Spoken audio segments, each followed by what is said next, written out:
Hi hello welcome back to my channel అండి. ఇవాల్టి వీడియోలో వచ్చేసి పన్నీర్ కర్రీ ఎలా చేసుకోవాలో చూసేద్దాం.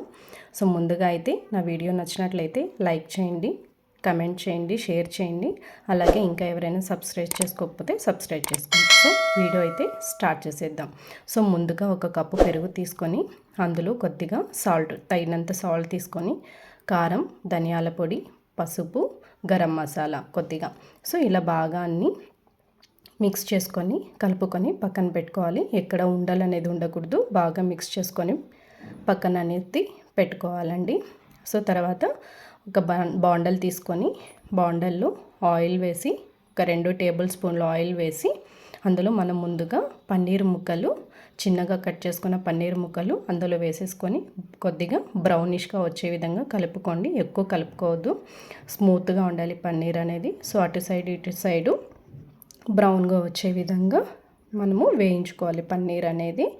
సో మనం వెజిటేరియన్స్ వాళ్ళైతే చాలా టేస్టీగా ఉంటుందండి, బాగా తినొచ్చు. సో ఇప్పుడు మళ్ళీ అదే ప్యాన్లో ఇంకొక 2 టేబుల్ స్పూన్ల ఆయిల్ వేసుకొని అందులో కొద్దిగా సాజీరా, మనం ముందుగా కట్ చేసుకున్న 2 మీడియం సైజ్ ఆనియన్స్ వేసుకొని బాగా వేయించుకొని అందులో 1 టేబుల్ స్పూను అల్లం వెల్లుల్లి పేస్ట్ వేసుకొని బాగా మగ్గించుకోవాలి. అలాగే మగ్గించుకున్న తర్వాత ఒక మీడియం సైజ్ టమాటా అండి, మీడియం సైజ్ టమాటా చిన్న ముక్కలుగా వేసుకొని అందులో వేసుకొని బాగా వేయించుకోవాలి.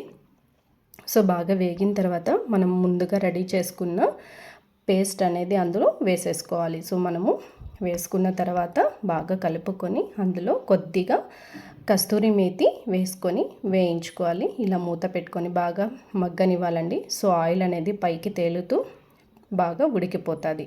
సో ఉడికిన తర్వాత మనమైతే ముందుగా రెడీ చేసుకున్న పన్నీర్ ముక్కలు వేయించుకున్నాం కదా ఆయిల్లో, అది వేసేసి కొద్దిగా వాటర్ వేసుకొని మగ్గించుకోవాలి. ఎందుకంటే మనకు కొద్దిగా గ్రేవీగా రావాలి కదా, సో గ్రేవీగా వచ్చే విధంగా మగ్గించుకోవాలి. సో లాస్ట్లో అయితే కొద్దిగా కొత్తిమీర గార్నిష్ చేసుకొని అందులో పచ్చిమిర్చి, కొద్దిగా బట్టరు, అలాగే ఇంకా సో ఇలా వేసుకొని బాగా ఇంకొక 2 మినిట్స్ మగ్గించుకోవాలి మూత పెట్టేసి. సో ఫైనల్గా మనకి పన్నీర్ కర్రీ అనేది రెడీ అయిపోతుందండి. చాలా చాలా టేస్టీగా. చూసారా, ఇలా గ్రేవీ అనేది ఇలా ఉండాలి, చాలా బాగుంటుంది. మీరు కూడా తప్పకుండా ట్రై చేయండి. ట్రై చేసి కమెంట్లో తెలపండి. సో వీడియో నచ్చిందా అండి? నచ్చింది అనుకుంటున్నాను. నచ్చితే లైక్ చేయండి, కమెంట్ చేయండి, షేర్ చేయండి. నెక్స్ట్ వీడియోలో మళ్ళీ కలుద్దాం.